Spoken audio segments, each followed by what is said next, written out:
বাংলাদেশের প্রাক্তন সেনাকর্মীদের একাংশ 4 দিনের মধ্যে কলকাতা দখলের হুঁশিয়ারি দিয়েছিলেন, আর তাদের সেই মন্তব্যকে কেন্দ্র করে তোলপাড় পড়ে যায় বিভিন্ন মহলে। অন্যদিকে আবার মোহাম্মদ ইউনূসের জামানায় বাংলাদেশে ইতিমধ্যেই শতাধিক জঙ্গিকে ছেড়ে দেওয়া হয়েছে, কিন্তু সেনাকর্মীদের এহেন মন্তব্য বা জঙ্গিদের ছেড়ে দেওয়ার নেপথ্যে ঠিক কি প্ল্যান? সেক্ষেত্রে কি বড় কোনো হামলা বা নাশকতার ছক রয়েছে? এই বিষয়ে বিস্তারিত জানালেন প্রাক্তন এনএসজি কর্তা দীপাঞ্জন চক্রবর্তী। কথা বলেছিলাম তার সঙ্গে, কি বলছেন আসুন শোনেন। যুদ্ধ করতে কি সত্যি বাংলাদেশ চাইছে, নাকি একটা ছায়া যুদ্ধ চালিয়ে যাবে? এই মুহূর্তে দাঁড়িয়ে কিন্তু এটা সব থেকে বড় বিষয়। এবং এই যে 16ই ডিসেম্বরের অনুষ্ঠান, এই 16ই ডিসেম্বরের অনুষ্ঠান দেখা যাচ্ছে যে বাংলাদেশে হচ্ছে না, কিন্তু কলকাতায় ফোর্ট উইলিয়ামে সকালে সেই যে বাংলাদেশের যে বিজয় দিবস, সেই অনুষ্ঠান কিন্তু হয়েছে। এবং বিভিন্ন ধরনের যে অনুষ্ঠানের আয়োজন করা হয়ে থাকে বাংলাদেশে গোটা ডিসেম্বর মাস জুড়ে, কোথাও যেন এবার সেখানে একটা ভাটা পড়েছে। অন্যদিকে রাওয়ার যারা সেনাকর্মী, তাদেরকে বলতে শোনা গেছে যে তারা বলছেন যে তারা 4 দিনে নাকি কলকাতা দখল করে নেবেন। খুব অদ্ভুত কথা, কিন্তু এর পেছনে, অর্থাৎ এগুলোকে সামনে রেখে পেছনে কি অন্য কিছুর একটা চিন্তা ভাবনা কাজ করছে, সেটাও কিন্তু ইতিমধ্যে বড় প্রশ্ন চিহ্ন হয়ে দেখা দিয়েছে। আসুন আপনাদের শোনাই ঠিক কি বক্তব্য উঠে এসেছিল, শুনুন।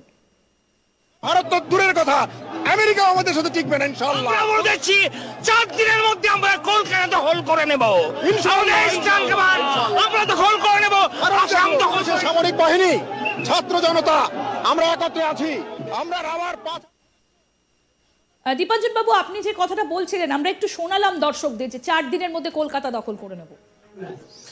দেখুন, ব্যাপারটা হচ্ছে যে আমি যেটা বলছিলাম সেটা সূত্র ধরে বলি যে এই যে প্রক্সি ওয়ার, এর অনেকগুলো স্ট্র্যাটেজি হয়। তার মধ্যে একটা খুব গুরুত্বপূর্ণ হচ্ছে যে ডিসেপটিভ স্ট্র্যাটেজি, যে মানুষকে বোকা বানাবে।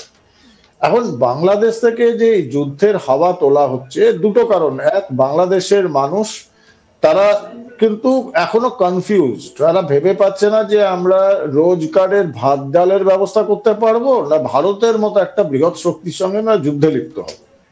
এবং আপনারা দেখছেন যে সারা পৃথিবীতে যে সমস্ত রাষ্ট্রে অর্থনীতি ধ্বংসপ্রাপ্ত হয়, তখন মানুষকে বোকা বানানোর জন্য একটা জিঙ্গোইজমের দরকার পড়ে, উগ্র দেশপ্রেম। আর সেই উগ্র দেশপ্রেমের সঙ্গে যদি আপনি ধর্মকে জড়িয়ে দিতে পারেন, তাহলে অশিক্ষিত গরিব মানুষরা তারা কিন্তু এই ধর্মের নামে লাফালাফি শুরু করে, যেটা বাংলাদেশে হচ্ছে। দ্বিতীয়ত, এটা আমি বিশ্বাস করি, আমার ক্যালকুলেশন অনুযায়ী, অ্যানালাইসিস অনুযায়ী, যে এটা বাংলাদেশকে যে এখন নিয়ন্ত্রণ করছে যে সন্ত্রাসবাদী সংগঠনগুলো, সেই সন্ত্রাসবাদী আল কায়দা বলুন, জৈশ-এ মোহাম্মদ বলুন, দায়েশ বা ইসলামিক স্টেট, এরা কিন্তু অত্যন্ত সুচতুর ভাবে বাংলাদেশের এক শ্রেণীর রাজনৈতিক নেতা, এক শ্রেণীর প্রাক্তন সেনা, তাদের ব্যবহার করছে এই যুদ্ধ জিগিরটা তুলেছে। এখনো অব্দি ভারত থেকে কিন্তু আপনি একটা মন্তব্য শুনবেন না। কোনো টিভি চ্যানেলে একজন দুজন বলে ফেললো, সেটা আলাদা ব্যাপার। সরকারি ভাবে বা বেসরকারি ভাবে ভারত থেকে যুদ্ধের ব্যাপারে একটাও কথা উঠছে না। কিছু প্রতিক্রিয়া হচ্ছে, যে বাংলাদেশ থেকে যে কথাগুলো আসছে তার প্রতিক্রিয়া ব্যক্ত করছে, কিন্তু যুদ্ধের জিগির উঠছে না, সেটা বাংলাদেশ থেকে হচ্ছে। তো এরা এই টেরোরিস্ট অর্গানাইজেশন গুলো এইরকম ভাবে কিছু মানুষকে দিয়ে তারা এই যুদ্ধের জিগির গুলো তোলাচ্ছে, যাতে ভারত এবং পশ্চিমবঙ্গের মানুষ তারা ওই যুদ্ধ ব্যাপারটা নিয়ে ব্যস্ত থাকে। এটা মানুষকে ডিসেপ্ট করা বা মানুষকে প্রতারণা করা। আসল যেটা কাজ সেটা হচ্ছে প্রক্সি ওয়ার। আমি সেটা নিয়ে চিন্তিত, আমি যুদ্ধ নিয়ে চিন্তিত নই, আমি প্রক্সি ওয়ার নিয়ে চিন্তিত। প্রক্সি ওয়ারটা হচ্ছে সন্ত্রাসবাদ বা টেরোরিজম। সেটা খুব মারাত্মক এবং সেটার অনেক সম্ভাবনা রয়েছে, অন্তর্ঘাতের সম্ভাবনা রয়েছে, টেরর অ্যাটাকের সম্ভাবনা রয়েছে। এটা আমার জন্য কিন্তু সাংঘাতিক চিন্তার ব্যাপার, এবং এটা ভারতের রাষ্ট্রীয় সুরক্ষার জন্য অত্যন্ত গুরুত্বপূর্ণ।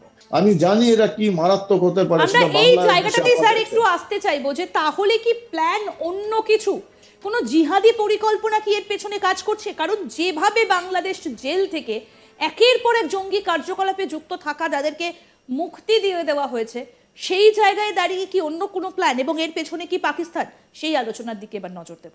আমি যদি সেটা না করি, পশ্চিমবঙ্গের অলিতে গলিতে আপনি গুলশান কলোনি দেখতে পাবেন, এবং এই গুলশান কলোনিতে যেদিন মেসেজ আসবে যে এবার রাস্তায় নামার সময় হয়েছে, তখন এরা রাস্তায় নামবে, তখন আমরা ঠেকাতে পারবো না। এই বাংলাদেশে আইএস, দায়েশের পতাকা, আল কায়দার পতাকা, স্লোগান, এগুলো এতদিন তো দেখা যায়নি। এতদিন তো সামনে ছিল ছাত্রদের সংরক্ষণ বিরোধী আন্দোলন, তারপর গণতন্ত্র ফেরাও আন্দোলন, থার্ড ফেজে কিন্তু এরা চলে আসছে। বাংলাদেশের প্রকাশ্যে মাইকে অ্যানাউন্সমেন্ট করা করিডোর হিসেবে ব্যবহার করছে বলে আপনি মনে করেন? না, বাংলাদেশটাকে আমি বলবো করিডোর নয়, বাংলাদেশটা লঞ্চ প্যাড। করিডোর হচ্ছে একটা জায়গা থেকে আরেকটা যাওয়ার জায়গা, বাংলাদেশটা হচ্ছে লঞ্চ প্যাড, যেখান থেকে সুসংহত ভাবে এই টেরোরিস্ট অর্গানাইজেশন গুলো পশ্চিমবঙ্গ, আসাম, ত্রিপুরাকে আক্রমণ করবে, বিশেষ করে পশ্চিমবঙ্গে। কারণ ইতিমধ্যে অনুপ্রবেশের মাধ্যমে পশ্চিমবঙ্গে তারা কিন্তু যথেষ্ট মজবুত ঘাঁটি বানিয়েছে। আমরা যদি সেটাকে স্বীকার না করি, তাহলে আমরা মূর্খের সঙ্গে বাস করছি, আর মূর্খের স্বর্গে বাস করলে একদিন না একদিন আপনাকে এই ঝড়ের সামনে হতে হবে। আপনি জানেন যে মরুভূমিতে যখন ঝড় ওঠে, বালির ঝড় ওঠে, তখন ওই উট পাখি তারা মাটিতে বালিতে গর্ত করে মুখ লুকিয়ে বসে থাকে, তাতে তো ঝড় থেকে বাঁচা যায় না। এই যে বাঙালির যে এখন পরিস্থিতি, বাঙালিকে সচেতন না হলে সব জায়গায় আলোচনা। আমি বলছি না যে কোথাও প্রভোগ করতে হবে মানুষকে বা কোনো রকম প্রভোকেটিভ কথা বলতে হবে, সচেতন হন, তৈরি থাকুন। বাংলাদেশে যা দেখছেন তার প্রকোপ কিন্তু পশ্চিমবঙ্গে আসবেই, সময়ের অপেক্ষা। আমি বিশ্বাস করি না এতদিনের যে স্লিপার সেল, যারা হাজার হাজার লোকজন ঢুকেছে 14-15 বছর ধরে, তারা চুপচাপ বসার জন্য ভারতবর্ষে নিছক রুজি রুটি কামানোর জন্য এসেছে, এটা দেখতে পাবেন। আমার আশঙ্কা মিথ্যা প্রমাণিত হলে I will be the happiest person. মানে এটার একটা আশঙ্কা আপনি করছেন, একটা বড় সংখ্যক যারা জিহাদি কার্যকলাপের সঙ্গে যুক্ত তাদেরকে বাংলাদেশ থেকে ছেড়ে দেওয়া হয়েছে। এটা কি আগে থেকেই পাকিস্তানের সঙ্গে মোহাম্মদ ইউনূসের একটা যোগসাজশ অনেক আগে থেকেই তৈরি হয়েছিল সেক্ষেত্রে বলে আপনি মনে করেন? দেখুন, আপনি একটা জিনিস দেখবেন, মোহাম্মদ ইউনূসের এই যে অসাংবিধানিক অবৈধ সরকার, তার সব থেকে বেশি ক্ষমতাশালী যে উপদেষ্টা, তিনি হচ্ছেন আইন উপদেষ্টা ডক্টর নজরুল। এবং এই নজরুলকে প্রকাশ্যে বলা হয়, বাংলাদেশের মানুষই বলে যে ইনি হিফাজতে ইসলামের মতো একটা মৌলবাদী সংগঠন, যাদের সঙ্গে সন্ত্রাসবাদীদের সরাসরি যোগাযোগ রয়েছে, তার দালাল। এবং এই নজরুলকে বানানো হলো আইনি উপদেষ্টা। তাদের দুটো জিনিস হলো, আইনগতভাবে 100-150 লোককে ছেড়ে দেওয়া হলো যাদের সবার বিরুদ্ধে গুরুতর অভিযোগ রয়েছে, সবার সঙ্গে সন্ত্রাসবাদের যোগ রয়েছে। দ্বিতীয় যেটা হচ্ছে, যেখানে সম্ভবই হচ্ছে না সেখানে জেল ভাঙার একটা নাটক করে তাদের হাতে অস্ত্র তুলে দেওয়া হচ্ছে, তারা অস্ত্র নিয়ে বাইরে বেরিয়ে আসছে। যুদ্ধ আরো আপডেট পেতে দেখতে থাকুন আজ তাক বাংলা, সাবস্ক্রাইব করুন।